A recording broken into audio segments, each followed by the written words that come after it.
En un museo, las exposiciones temporales son como invitados especiales que llegan por un tiempo limitado.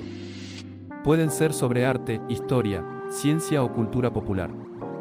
Estas exposiciones nos permiten explorar temas actuales y variados, mostrándonos nuevas perspectivas y descubrimientos fascinantes. Es como tener un viaje corto pero intenso a través del conocimiento y la creatividad. No te pierdas la oportunidad de sumergirte en estas experiencias únicas que un museo tiene para ofrecer.